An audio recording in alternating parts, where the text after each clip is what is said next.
Good morning dear students. आज की class में हम metal ligand bonding and transition metal complexes के बारे में पढ़ेंगे। आप सब जानते हो कि जो मेटल और लिगेंड है वो आपस में जब बॉन्ड बनाते हैं और बॉन्ड बना के जब कॉम्प्लेक्स को फॉर्म करते हैं तो बनने वाला जो बॉन्ड है उसका नेचर कैसा होता है, उसकी स्टडी के लिए टाइम टाइम पर वेरियस टाइप की थ्योरीज दी गई है। उनमें से मोस्ट कॉमन जो थ्योरीज हैं वो है valence bond theory, crystal field theory, ligand field theory, इसे मॉलिक्यूलर ऑर्बिटल थ्योरी भी बोला जाता है। सबसे पहले जो थ्योरी दी गई थी वो थी valence bond theory. Valence bond theory में क्या था, जो मेटल है वो अपने कोऑर्डिनेशन नंबर के इक्वल वैकेंट ऑर्बिटल जनरेट करती है और उन सब जनरेटेड ऑर्बिटल्स में का होता है हाइब्रिडाइजेशन, और उस हाइब्रिडाइजेशन की वजह से सेम नंबर में सेम एनर्जी के और सेम शेप के न्यू ऑर्बिटल्स जनरेट होते हैं और उन ऑर्बिटल्स में लिगेंड अपने lone pair of electrons donate करता है और उसके बाद में बनता है कोऑर्डिनेशन बॉन्ड। ये जो पूरी डिस्क्रिप्शन था मेटल और लिगेंड के बीच में बॉन्डिंग का, ये सब वीबीटी के थ्रू एक्सप्लेन किया गया था। लेकिन वीबीटी में बहुत सी लिमिटेशंस थी। उन लिमिटेशंस के कारण नई थ्योरी जनरेट की गई, वो थी क्रिस्टल फील्ड थ्योरी। और आज की क्लास में हमारा मेन जो फोकस है वो सीएफटी के ऊपर ही रहेगा। ठीक है, तो अपन बात करते हैं सीएफटी की ओर बढ़ने के पहले हमें वीबीटी में क्या क्या लिमिटेशंस थी उनके बारे में जानना पड़ेगा। ठीक है ना, तभी अपन को सीएफटी की वैल्यू या सीएफटी को प्रपोज करने की इम्पोर्टेंस समझ में आएगी। तो सबसे पहले अपन वीबीटी की लिमिटेशंस की बात करते हैं। आप सब जानते हो कि जो कोऑर्डिनेशन कॉम्प्लेक्सेस होते हैं वो कैसे होते हैं, कलरफुल होते हैं, रंगीन होते हैं, है ना, जैसे copper sulphate. Generally transition metals के जो संकुल होते हैं वो रंगीन ही होते हैं, लेकिन उनके कलर का क्या रीजन है वो हम वीबीटी के थ्रू एक्सप्लेन नहीं कर सकते। ठीक है, ये लिमिटेशन हो गई वीबीटी की।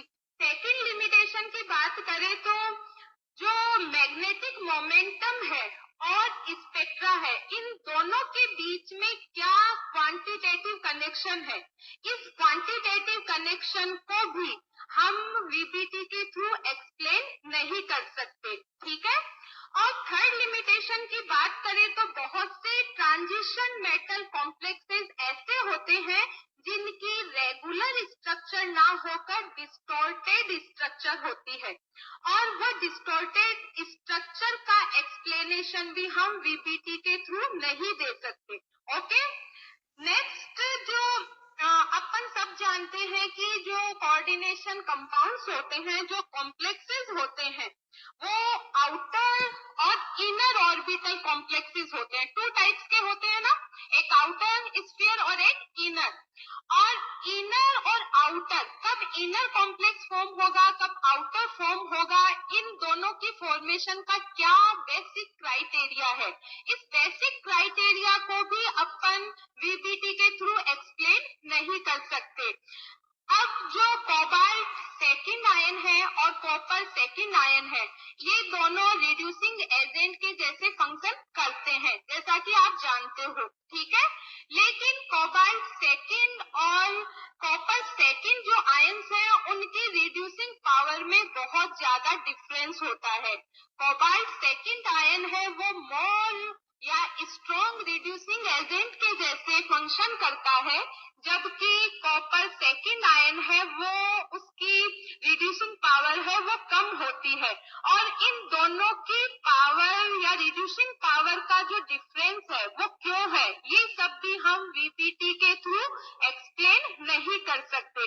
अब आपने देखा, ये तो मैंने केवल जनरल लिमिटेशन की बात की है, कितनी लिमिटेशंस है ना वीबीटी में, और इन सब के आंसर्स ढूंढने के लिए साइंटिस्टों ने नई थ्योरी डेवलप की, और वो नई थ्योरी क्या थी, क्रिस्टल फील्ड थ्योरी। और आज अपन उसी के बारे में पढ़ेंगे।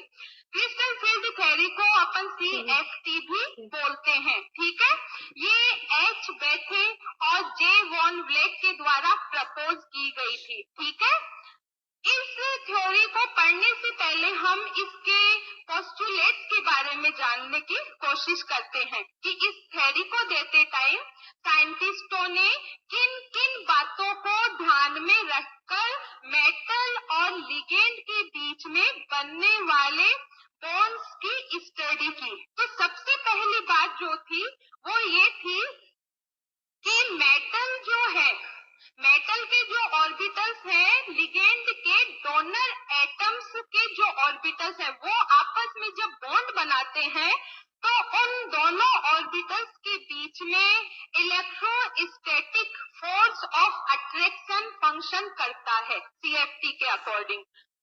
और जहां पर भी electrostatic force of attraction function करता है, वहां पर क्या होता है, वहां पर हमेशा और हमेशा आयनिक बॉन्ड फॉर्म होता है। मतलब CFT के अकॉर्डिंग मेटल और लिगेंड के बीच में कौन सा बॉन्ड बनता है, आयनिक बॉन्ड। ठीक है, और दूसरा जो अप्रोच थी वो ये थी कि जब मेटल ऑर्बिटल्स और लिगेंड ऑर्बिटल्स एक दूसरे के पास आते हैं तो उनमें इंटरमिक्सिंग जैसी कोई प्रोसेस नहीं होती है, या कहा जाए कि मेटल ऑर्बिटल्स और लिगेंड ऑर्बिटल्स के बीच में ओवरलैपिंग नहीं होती है। ठीक है, और ओवरलैपिंग नहीं होने का मतलब है मेटल और लिगेंड के बीच में बनने वाला बॉन्ड जो है उसमें कोवलेंट कैरेक्टर मतलब सहसंयोजक कैरेक्टरिस्टिक्स नहीं होती है। ठीक है, थर्ड अपन बात करें तो जो CFT है वो सेंट्रल मेटल एटम के केवल d ऑर्बिटल्स से रिलेट करती है या डील करती है।